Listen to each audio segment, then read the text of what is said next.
This conference will now be recorded. Good afternoon, everybody. It's time for your drought and climate outlook briefing for Eastern Montana. My name is Patrick Gilchrist. I'm the warning coordination meteorologist with the National Weather Service in Glasgow, and today is February 17th, 2021. So quick look back on last month's temperatures. We were very much on the warm side. I think if you think back on what January really brought and really what the new year has brought, it's really been dominated by warm temperatures and windy conditions. And this shows it pretty nice here, finishing above average as a whole on the state.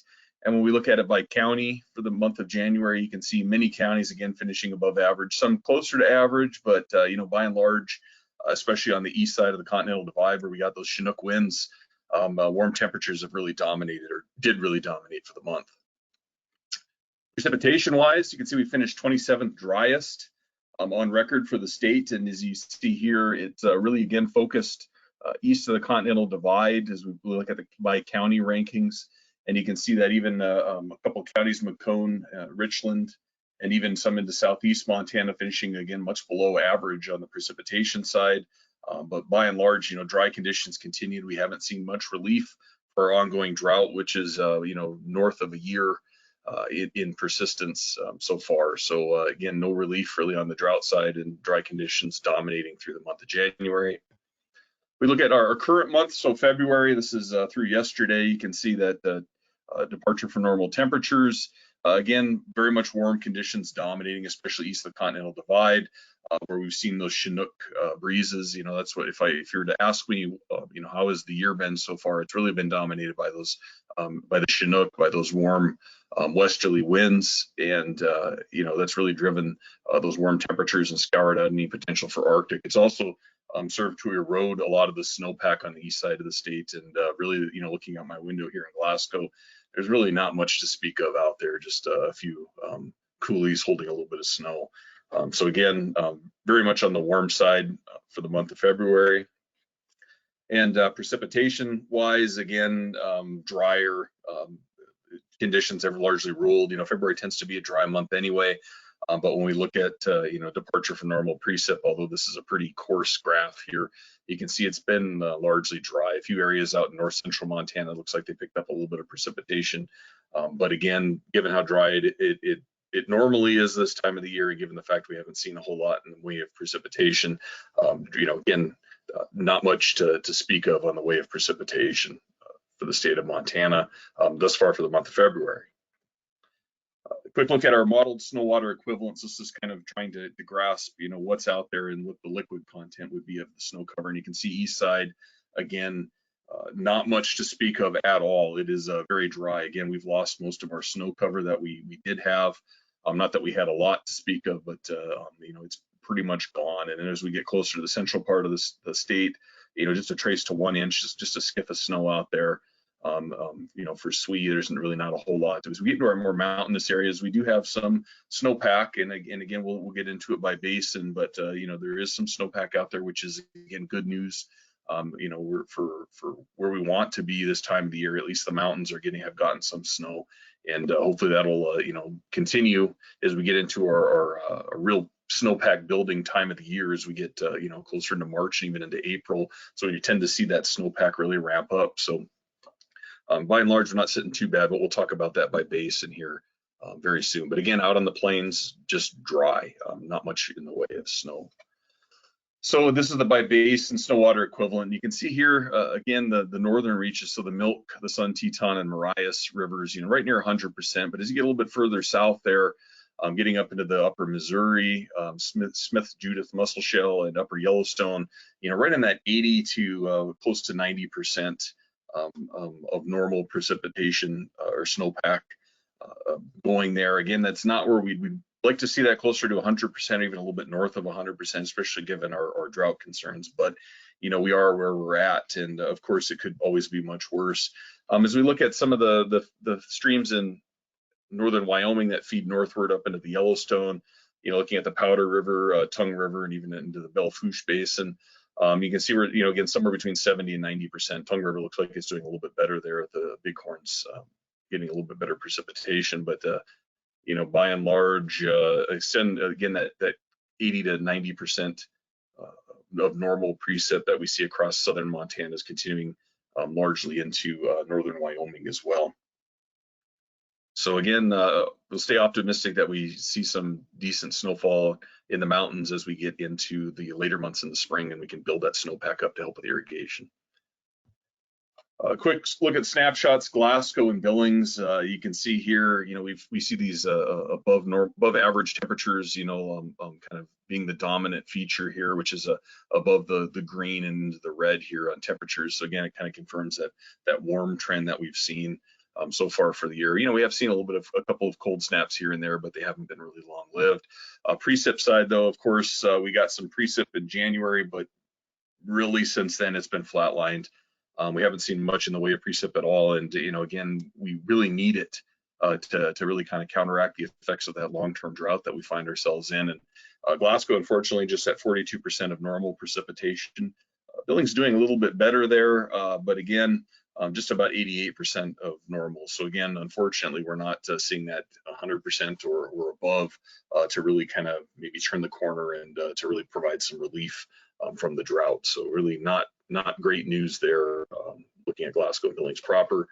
Looking elsewhere across eastern Montana, you can see here in the northeast, Plentywood 71% of normal, and this is ending the end of January, so we haven't really gotten into February, but really these numbers aren't going to be going upwards because February has been very dry in eastern Montana. So as the end of January goes, 71% of normal in Plentywood, Wolf Point 60%, Culbertson 50% is all.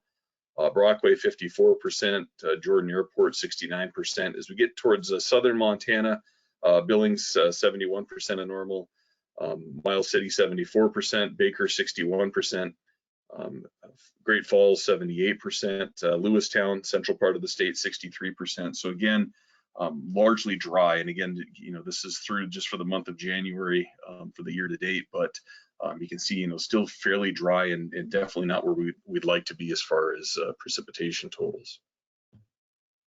So a quick look at, our drought monitor and our current situation. And you can see again, state of Montana is dominated by at least severe D2 severe drought conditions, with a big swath of D3 extreme drought extending from, down towards Beaverhead area, Butte Silver Bow, but running all the way up into northeast Montana along the Missouri River and right to the North Dakota border with those D3 extreme drought. And then, of course, we still continue to see D4 exceptional drought through central portions of central Montana, kind of a little bit more spotty, but again, talking about a lot of areas seeing the kind of the drought of record, some of the driest periods that we've ever seen.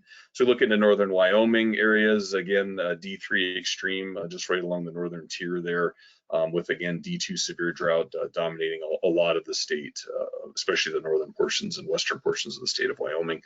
And again, a call out, if you can provide information, I know a lot of you are going to be having to make some tough decisions regarding your ag operations out there. Try to utilize these links here if you can, but even just Google drought impact reporter or drought monitor impact reporter, and please pass on any information you might have so those decision makers at the higher levels can stay in tune with what's going on the ground. So a quick look at our short-term forecast the next 7 days. We do have some active weather to talk about. So, Friday into Saturday looks warm and dry and most likely fairly breezy. Again, we're going to see some Chinook and some downslope warming, and especially when we get into Saturday. Saturday looks like a rather pleasant day temperature-wise. However, Saturday night into Sunday, we're going to see an Arctic front slide through, and that's going to provide a pretty substantial drop in temperatures. And I would expect temperatures to pretty well drop through the day on Sunday and even into Monday, just heading southward, and so for some fairly cold conditions. So if you have something you need to get done outside, Friday into Saturday is definitely going to be the time you're going to want to try to take care of things. We also have some potential with that front and right behind the front for some accumulating snowfall, especially true for the foothill areas in southern Montana, where they'll see a little bit of an upslope enhancement, see a little bit higher totals, but we'll go into the details here in just a second. Icy roads, given the fact we've been so warm, when that precipitation initially starts, whether it's a wet snow or maybe even some wintry mix, I would expect it to maybe get a little bit slushy on the roads and then eventually freeze, which could cause some problems again for travelers, especially when we get into Sunday, Monday of next week.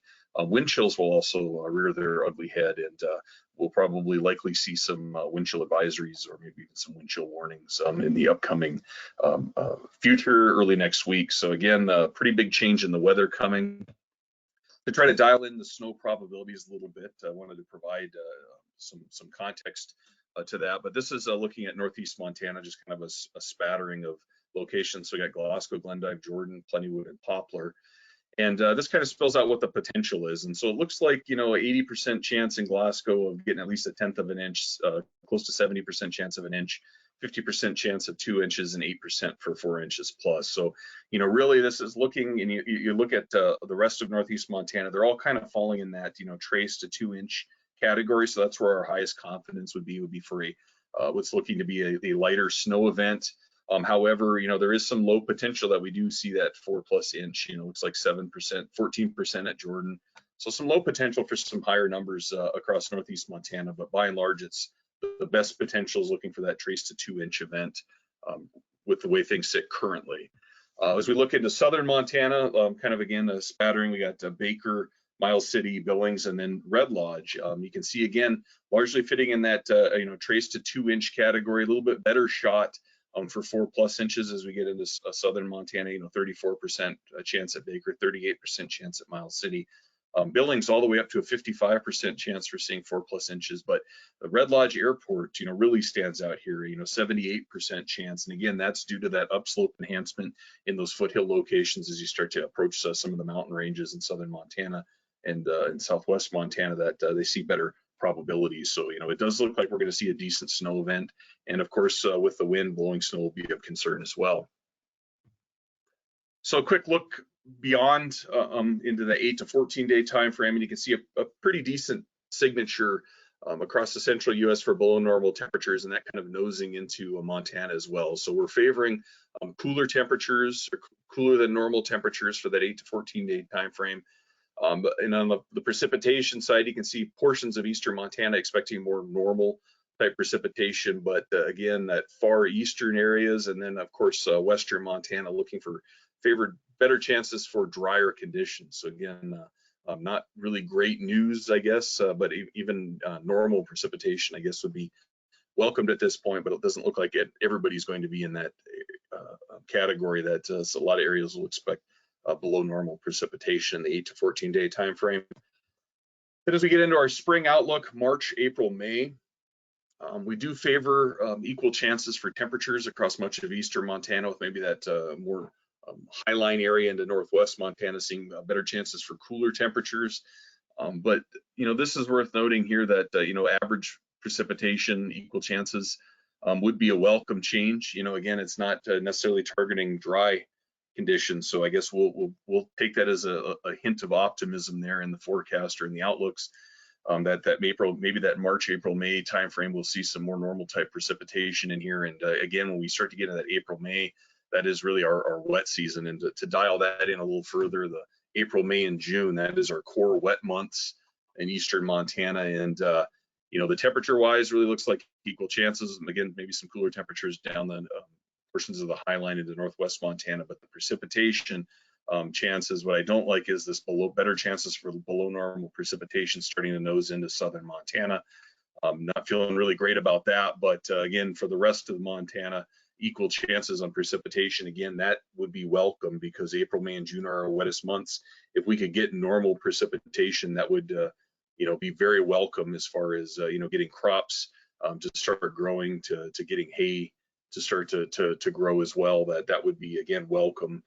But unfortunately, looking throughout all these outlooks, there are no big drought buster pattern changes expected at this point. So take that for what it is. But then as we turn the corner into June, July, and August, the equal chances for temperatures, just kind of clips the far northeast corner of Montana with above normal temperature chances nosing in for the rest of the 2/3 of the state. Looks like it should be a fairly warm summer, and then of course the below normal chances for precipitation, unfortunately, rearing their ugly head again for those core summer months. So again, not the best forecast. Again, no big drought busters, unfortunately. If anything, we might continue to see drought conditions, but if we can get those normal type of precipitation events to occur in our wettest months, that April, May, and June timeframe, it would go a long way towards alleviating some of the major impacts if we can get our crops and pastures to start to grow. Also wanted to put in a plug, since we know calving season is starting for a lot of people, that we do have this cold advisory for newborn livestock, or CANL for short. Both Billings and Glasgow produce CANL forecasts. These are the links here that are available.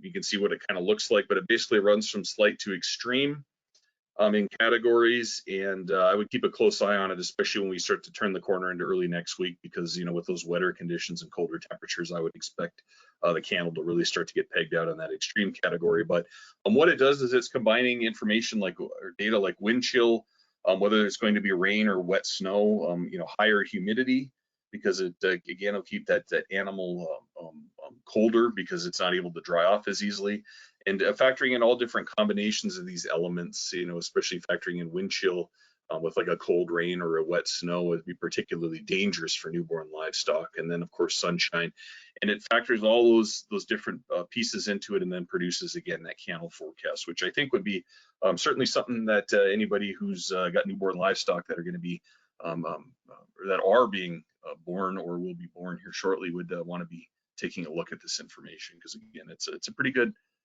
little indice that's out there and available.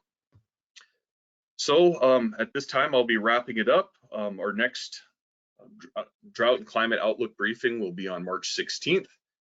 Again, this is a really interesting photo here. We expect, when we start to get into March, that we'll start to see our rivers starting to melt off. And of course, ice jams on the Yellowstone are always of concern. But this is a really great image here from 1916 at Glendive. You see this horse out here that's out near one of the bridge pilings. But that horse actually rode several miles down the river, down the Yellowstone, on the ice until it was able to be rescued. So there's a really interesting story there. But of course, as always, if you have any questions or concerns, feel free to reach out to myself or John Wettenkamp with the Billings, Montana office. But thank you.